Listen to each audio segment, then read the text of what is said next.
ہندوستان میں کئی جگہیں ایسی ہیں جو بے انتہا خطرناک ہیں، جہاں جانے کا مطلب ہے موت کو دعوت دینا، کیونکہ یہاں ہر وقت موت کا خطرہ لگا رہتا ہے۔ انہیں ہندوستان کی سب سے خطرناک اور ڈراؤنی جگہ بھی کہہ سکتے ہیں۔ ان جگہوں پر کہیں بھوتوں کا بسیرا ہے تو کہیں پر موت کا خوف۔ ایسی ہی 5 جگہوں کے بارے میں ہم آپ کو بتانے جا رہے ہیں، تو چلیے شروع کرتے ہیں۔ کلدھرا، ایک ویران گاؤں جہاں کوئی نہیں رہتا۔ اس پورے گاؤں میں کھنڈروں کے سوا کچھ نظر نہیں آتا۔ یہ گاؤں صوبہ راجستھان کے ضلع جیسلمیر میں موجود ہے۔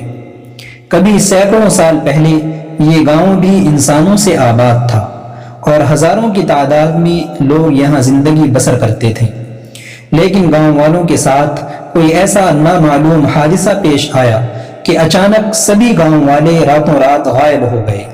کوئی نہیں جانتا کہ وہ کہاں گئے اور کیوں گئے۔ اس سے زیادہ تعجب کی بات یہ ہے کہ اسی رات اس گاؤں کے ساتھ اور دوسرے 85 گاؤں بھی ویران ہو گئے تھے۔ کلدھرا گاؤں آج بھی اسی حالت میں موجود ہے جس حالت میں اس گاؤں کے لوگ اس کو چھوڑ کر چلے گئے تھے۔ کہا جاتا ہے کہ اب اس گاؤں کے کھنڈرات میں جنات اور بھوتوں کی حکمرانی ہے۔ تحقیق کرنے والوں کو یہاں کسی اور مخلوق کے موجود ہونے کا احساس ہوتا ہے۔ اسی وجہ سے شام کے وقت یہاں پر جانا منع ہے۔ بہت سے لوگوں نے یہاں آباد ہونے کی کوشش کی، لیکن وہ کامیاب نہیں ہو سکے۔ پھر بھی بہت سے لوگ دن کی روشنی میں یہاں گھومنے کے لیے آتے ہیں۔ بھانگڑ کا قلعہ، صوبہ راجستھان کے الور ضلع میں موجود بھانگڑ کا قلعہ ایشیا کی سب سے ڈراؤنی اور خطرناک جگہوں میں سے ایک مانا جاتا ہے۔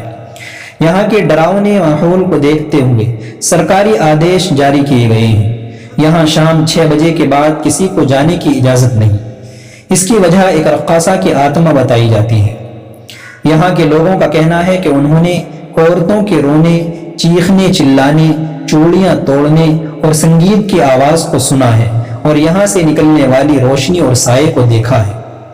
کہا جاتا ہے کہ اگر سورج ڈوبنے کے بعد کوئی آدمی اس قلعے کے اندر جاتا ہے تو پھر کبھی وہ واپس نہیں آتا۔ اسی وجہ سے شام کے وقت قلعے کے دروازے بند کر دیے جاتے ہیں۔ ڈومس بیچ، انڈیا کی بے حد خطرناک جگہوں میں سورت کا ڈومس نامی بیچ بھی شامل ہے۔ گجرات کے سمندری کنارے پر واقع ڈومس بیچ ہمیشہ چرچا میں رہتا ہے۔ بہت سے لوگ اس ساحل پر گھومنے کا لطف اٹھانا چاہتے ہیں، لیکن مقامی لوگوں کی باتیں سننے کے بعد اچھوں کے پسینے چھوٹ جاتے ہیں۔ یہاں کے باشندوں کے مطابق اس بیچ پر روحوں کا بسیرا ہے۔ سورج ڈوبنے کے بعد اس بیچ پر جانے والوں کو چیخنے چلانے کی آوازیں سنائی دیتی ہیں۔ ایسا مانا جاتا ہے کہ یہاں مردوں کا انتم سنسکار کیا جاتا ہے، اس لیے یہاں آتماؤں اور بھوتوں کا ٹھکانہ ہو گیا ہے۔ اس سمندری کنارے کے اتنے خطرناک ہونے کی ایک وجہ یہاں کے ریت کا کالا رنگ بھی بتائی جاتی ہے۔ یہاں کے کالے ریت کے بارے میں بھی کئی قیاس لگائے جاتے ہیں۔ ایسا کہا جاتا ہے کہ یہاں صدیوں پہلے آتماؤں نے بسیرا کر لیا تھا، جس کی وجہ سے یہاں کا ریت کالا ہو گیا ہے۔ سورت ایئرپورٹ سے صرف 3-4 کلومیٹر کی دوری پر واقع یہ سمندری کنارہ گھومنے کا لطف اٹھانے والوں کے لیے ایک اچھی جگہ ہے۔ تھار مروستھل، 2,80,000 اسکوائر کلومیٹر کے علاقے میں پھیلا تھار ریگستان دنیا کا 9واں سب سے بڑا گرم ریگستان ہے۔ دور دور تک دکھائی دینے والا ریت اسے بے حد خوبصورت بناتا ہے، لیکن پوری طرح کھانا اور پانی موجود ہو تبھی آپ کچھ دیر یہاں ٹھہر سکتے ہیں، کیونکہ یہاں دور دور تک کھانے اور پانی کا انتظام نظر نہیں آتا۔ اس کے علاوہ یہاں پر کئی خطرناک جانور بھی پائے جاتے ہیں، جیسے بلیک کوبرا، سینٹ بوا، ریت میں چھپے ہوئے زہریلے سانپ، جو یہاں ٹھہرنے پر آپ کی جان کے لیے کافی خطرناک ثابت ہو سکتے ہیں۔ لیکن اس ریگستان کی خوبصورتی کو دیکھنے کے لیے یہاں پر کچھ دیر کے لیے گھومنے جایا جا سکتا ہے۔ روپ کنڈ جھیل، سطح سمندر سے 5,000 میٹر اوپر اتراکھنڈ کے ہمالین علاقے میں روپ کنڈ جھیل واقع ہے۔ اسے کنکالوں والی جھیل بھی کہا جاتا ہے، کیونکہ اس کے آس پاس بہت سے کنکال پائے جاتے ہیں۔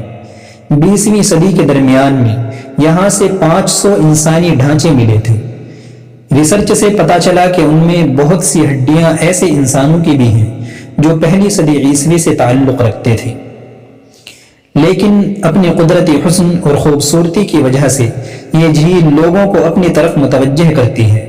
اس جھیل کو ہر طرف سے بلند و بالا چٹانوں سے گرنے والے گلیشیئرز نے گھیر رکھا ہے، جو ہر طرف بکھرے دکھائی دیتے ہیں۔ جب ان کا پانی اوپر سے نیچے گرتا ہے تو ایسا لگتا ہے جیسے ہر طرف سفید چادریں اڑ رہی ہوں۔ یہ اتنا حسین منظر ہے جو دنیا بھر کے لوگوں کو اپنی طرف متوجہ کرتا ہے، اور وہ خطروں کے باوجود یہاں آتے ہیں اور اس جھیل اور اس پر قابض ڈھانچوں کو دیکھتے ہیں۔